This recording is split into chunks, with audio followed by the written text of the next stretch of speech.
पुणे शहराला पावसाचं yellow alert तर घाटमाथ्यावर रेड अलर्ट. पुण्यातील धरणांच्या पाणी साठ्यात मोठी वाढ.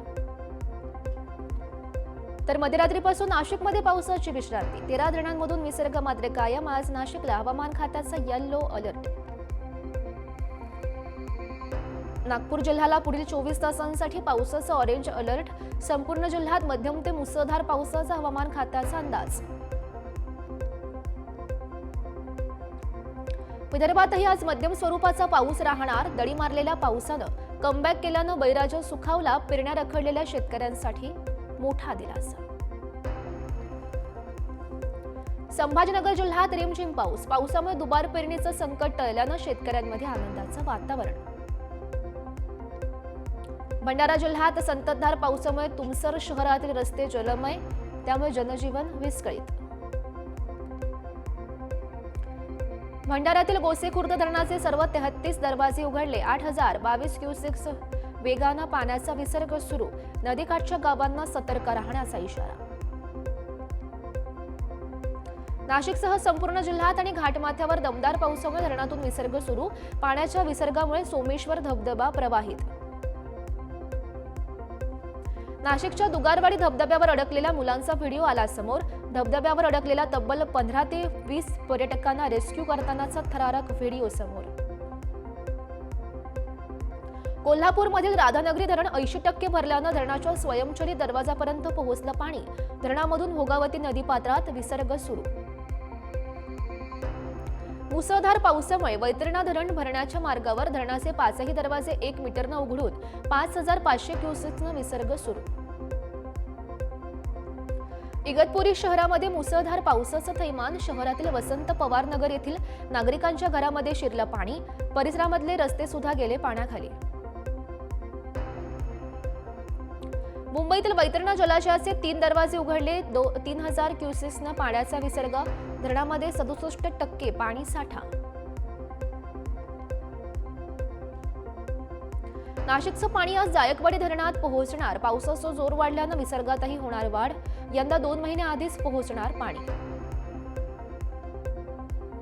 धुळ्यातील अक्कलपाडा मध्यम प्रकल्पातून 5,230 क्युसेक्सनं पाण्याचा विसर्ग. पांझरा नदीकाठच्या गावांना सतर्क राहण्याचा इशारा. अमरावतीमध्ये पावसाची संततधार. चांदूर बाजार तालुक्यातील पूर्णा प्रकल्पाचे 2 दरवाजे उघडले. सध्या या प्रकल्पात 53% पाणी साठा. अमरावतीमध्ये 24 तासात मुसळधार पावसाचा इशारा. नागरिकांना सतर्क राहण्याचा इशारा. मदतीसाठी अमरावती महानगरपालिकेकडून हेल्पलाईन नंबर जारी. सांगलीतील चांदोली धरण 80% भरलं. धरणातून 4,500 क्युसेक्स विसर्ग. जैसे थे धरण पाणलोट क्षेत्रामध्ये पाऊस वाढल्यास विसर्ग सुद्धा वाढणार. अकोले तालुक्यातील रंधा धबधब्यात तरुण पडला. सुदैवानं दरीत कोसळण्या अगोदर तरुण पोहत काठावर पोहोचल्यानं त्याचा जीव वाचला. हिंगोलीच्या सावणातील जिल्हा परिषद शाळेमध्ये शिरलं पाणी. पावसामुळे शाळेची भिंत जीर्ण. जीव धोक्यात घालून विद्यार्थी घेत आहेत शिक्षण. बीडच्या गेवराई तालुक्यातील सुशी वडगावमध्ये वादळी वाऱ्यातील घरावरचे पत्रे उडाले. पाला पाचोळ्याप्रमाणे हवेत उडालेल्या पत्र्यांचा व्हिडिओ व्हायरल.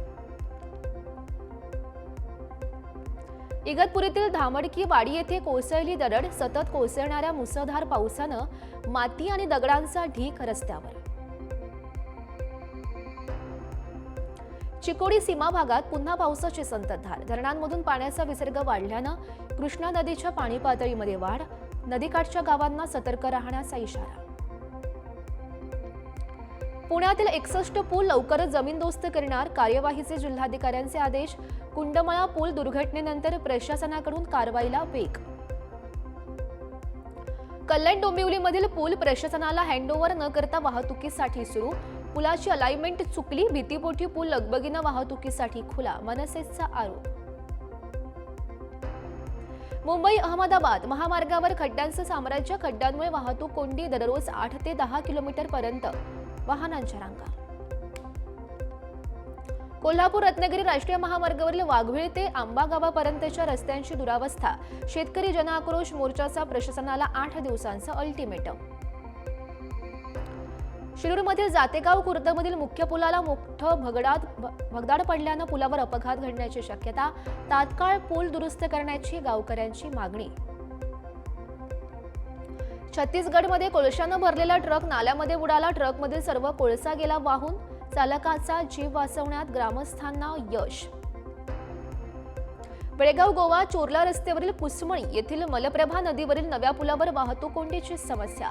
पुलाचं काम अद्यापही अपूर्ण असल्यानं केवळ दुचाकी आणि चारचाकी वाहनांनाच वाहतुकीला परवानगी.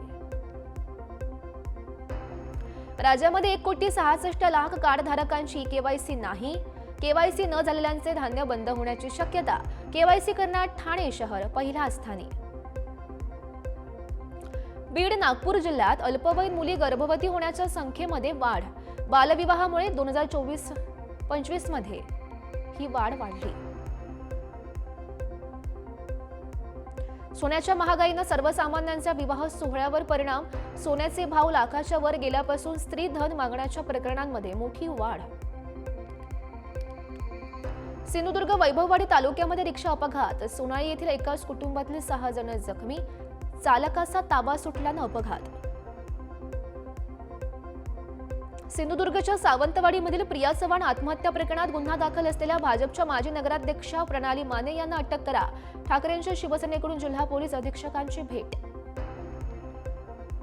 भारताचा कसोटी कर्णधार शुभमन गिलच्या निशाण्यावर सर ब्रॅडमन यांचा 95 वर्ष जुना विश्वविक्रम. ब्रॅडमन यांनी एका मालिकेत फटकावलेल्या 974 धावांचा विश्वविक्रम मोडण्यासाठी गिलला 390 धावांची गरज. वेगवान गोलंदाज गेम चेंजर एकत्रित 17 बळी घेणाऱ्या आकाश सिराजवर भारताचा कसोटी कर्णधार शुभमन गिलची स्तुतीसुमनं. क्रिकेटपटू पृथ्वी शॉनं मुंबई संघाशी तोडलं नातं. पृथ्वी शॉ महाराष्ट्राकडून खेळणार. एमसीएचे अध्यक्ष रोहित पवार यांची घोषणा.